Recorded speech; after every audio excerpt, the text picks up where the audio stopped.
CM relief fund పంపిణీలో కడప జిల్లా ప్రొద్దుటూరు రాష్ట్రంలో రెండో స్థానంలో ఉందని ఎమ్మెల్యే వరదరాజుల రెడ్డి అభిప్రాయపడ్డారు. పేదలకు అవసరమైన వైద్య సేవల నిమిత్తం మంజూరైన సీఎంఆర్ఎఫ్ చెక్కులను ఇవాళ పంపిణీ చేశారు. 59 లక్షల విలువ చేసే చెక్కులను అర్హులకు అందజేశారు. ఈ సందర్భంగా ఆయన మాట్లాడుతూ ప్రొద్దుటూరులో ఇప్పటికే 20 దఫాలుగా నిధులను మొత్తం 4 కోట్లకు పైబడి ఇచ్చినట్లు వివరించారు. కూటమి ప్రభుత్వం అధికారంలోకి వచ్చినప్పటి నుంచి పేదలకు సహాయం చేయడంలో ముందుందని పేర్కొన్నారు. అభివృద్ధితో పాటు ఆశయాలు నెరవేర్చడంలో ముఖ్యమంత్రి చంద్రబాబు ముందుంటారని ఎమ్మెల్యే స్పష్టం చేశారు. ఇప్పుడు కూటమి ప్రభుత్వం వచ్చి తర్వాత 20వ సారిగా మనం చెప్పులు పంపిణీ చేస్తున్నాం. ప్రతి ఒక్కరికి రకరకాల పరిస్థితుల్లో ఉండబడిన వాళ్ళకు వచ్చిన జబ్బుల గురించి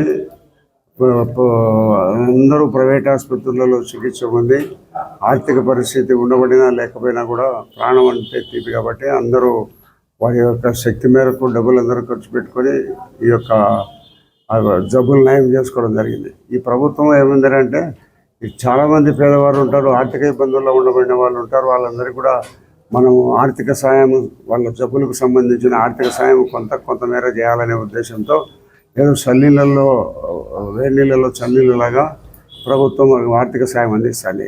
ఇప్పటికీ 20 విడతతో ఒకసారి ఇస్తాను, అంటే 20వ సారి అవుతుంది పొద్దుస్తే. ఈరోజు ఇచ్చే మొత్తం 59,89,395 రూపాయలు. దాదాపు ఇప్పటికే 4 కోట్ల రూపాయలు మించిపోయి ఇచ్చినాము. ఇప్పటికే 20 రోజుల్లో ఇప్పటికి నేను సీఎం 4 రోజుల కిందట నేను విజయవాడకు పోయి మాట్లాడితే రాష్ట్రంలో 2వ స్థానంలో మనము సీఎం రిలీఫ్ ఇచ్చే దాంట్లో మనం ఉన్నాం. ఎన్ని దఫాలు ఇచ్చినా, ఎప్పుడు 20 దఫా ఇచ్చినా కూడా అన్నిటికంటే రిలీఫ్ ఎక్కువ తీసుకొని వచ్చిన వాళ్ళలో మనం పొద్దుటూరు 2వ స్థానంలో ఉన్నాం. కాబట్టి భవిష్యత్తులో కూడా దీన్ని కొనసాగిస్తాము.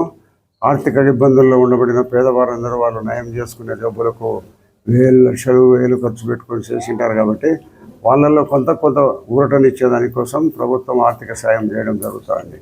ఎక్కడ ఏ రాష్ట్రంలో కూడా లేదు ఇట్లా. ఒక కూటమి ప్రభుత్వం చంద్రబాబు నాయకత్వంలోనే ఈ మాదిరిగా సీఎం రిలీఫ్ ఇవ్వడం జరిగింది. గతంలో మరి జగన్మోహన్ రెడ్డి ప్రభుత్వంలో ఏదో 4-5 సార్లు ఏమి ఇచ్చింటారు అంతే, అంతకంటే ఎక్కువగా ఇయ్యలే 5 ఏళ్ళ పొడవున కూడా. కాబట్టి ఇప్పుడు మేము 20 సార్లు ఇచ్చినాం. ఇంకా దాదాపు కంటిన్యూషన్ జరుపుతూనే ఉంటాం. వచ్చి మళ్ళా 21వ దఫా ఒక 10 రోజుల్లో మళ్ళీ చెక్కులు వస్తాయి. మొన్న నేను పోయినప్పుడు 80 అప్లికేషన్ల మీద సంతకాలు పెట్టి ఇచ్చి వచ్చినాం. కాబట్టి మళ్ళీ 21వ దఫా కూడా తొందరలోనే వస్తుంది. వచ్చిన తర్వాత కూడా అవన్నీ కూడా మళ్ళీ మీకు అందరికీ తెలియజేసి వచ్చుతాం.